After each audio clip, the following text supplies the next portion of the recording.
Hello Internet, my name is James, and you're watching Macabre Manscape, the most ill-titled music-based channel on YouTube. I'm finally coming back to my Nouvelle Sortie series, the new releases of the year 2022. I created this in an effort to get myself to listen to new music and keep up with new music, new releases, something that I've just not been good at since like 2015. So yeah, I actually fell off for week 3, which is like not good. And then I just got busy, and then same with week 4. So today is actually Friday, February 4th, and I have 3 new releases to listen to this weekend. But yeah, so I have 4 new releases to talk about that came out over the course of the last 20-ish days, I guess. First up is Battle Beast, Circus of Doom. This was released on January 21st by Nuclear Blast Records. Battle Beast is a band out of Finland. They play very, I guess, crowd-pleasing power metal, which is, again, a genre that I'm not particularly well-versed in, nor that interested in. With this band in particular, I think I remember like watching the first minute of their music video, Black Ninja, and at that point, I just kind of like ran in the other direction and decided that I would have nothing to do with this band. I don't know, it just rubbed me the wrong way. But yeah, so they came out with Circus of Doom, and this is their 4th or 5th album, I believe, and I am very glad I gave this one a go. It was actually just a grand old time. This was so much fun. This is very playful power metal, a lot of key influence here. It has very like older Amberian Dawn or very old Nightwish kind of feel to it, with this very like modern guitar tone that I personally wouldn't necessarily consider like iconic of power metal.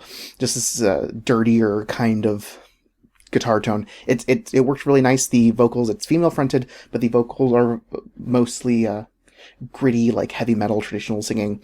I don't know the vocalist's name, but it's great. The thing is with this album, and I don't know if there are other stuff is like this, but this is like campy in that traditional definition of camp, where it's like failed seriousness, or like even in the lyrics, there's just like lines that I cannot take seriously, like tears of a clown used unironically, or the word spooky used as a lyric. Just great. It's so wonderful.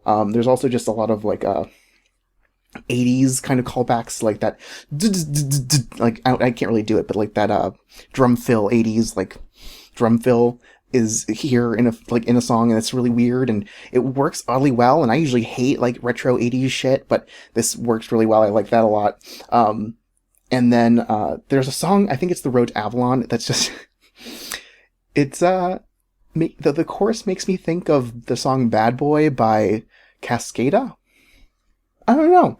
It was just a grand old time. Like, I don't understand how anyone can listen to this album and not just have a smile on their face. It's great. So actually, moving on, I guess go listen to it. Phenomenal. Like, cheesy, cheese, but an epic time. I loved this. This is my first 9 out of 10 so far of the new year.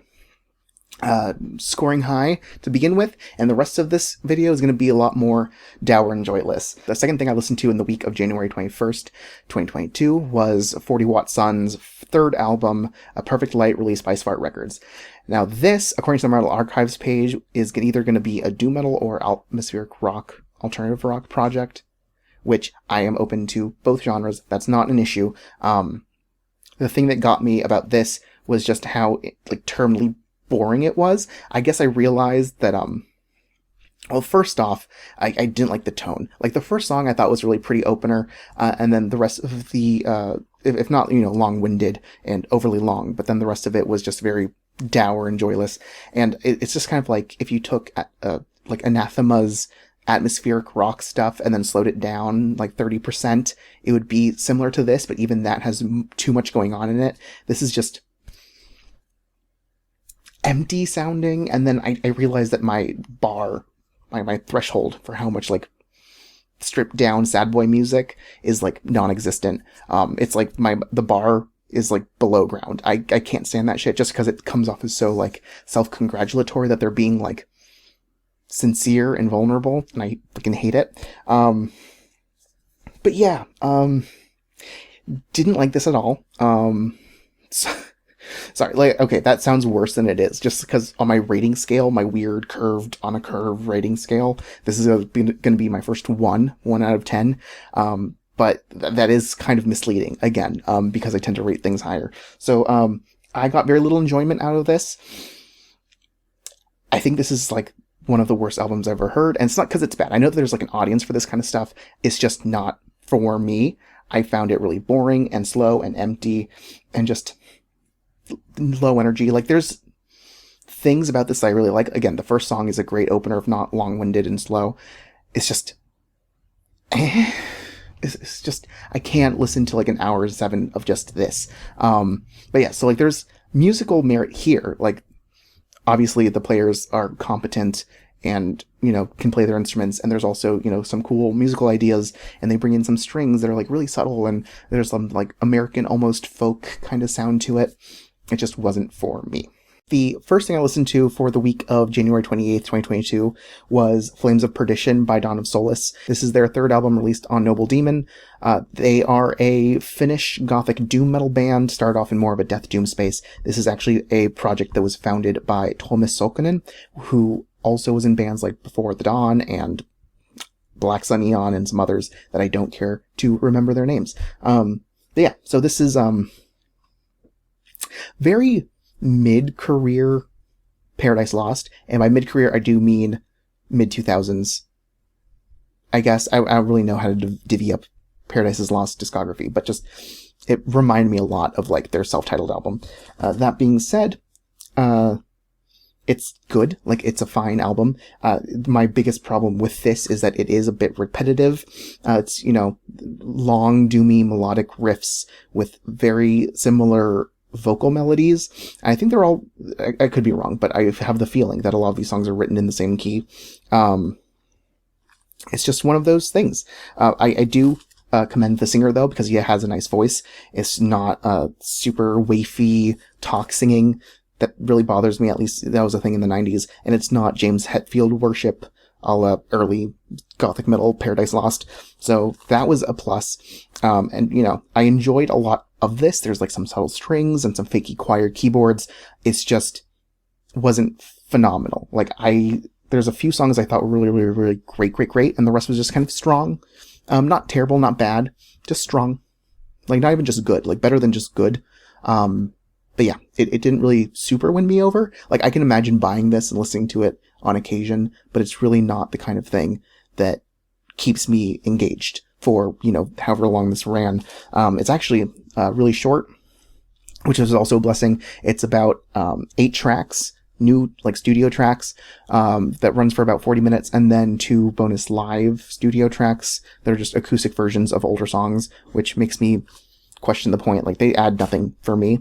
But yeah, in general, I really, you know, I thought it was pretty good. So I'm giving this a 7 out of 10. Which brings us to the fourth thing I listened to, or the second thing I listened to for the week of January 28th, which was Stellar Stream Obscured by the Swedish melodic deathy black metal band Sarcasm. This was released through Hammerheart Records, and gotta admit, didn't love this.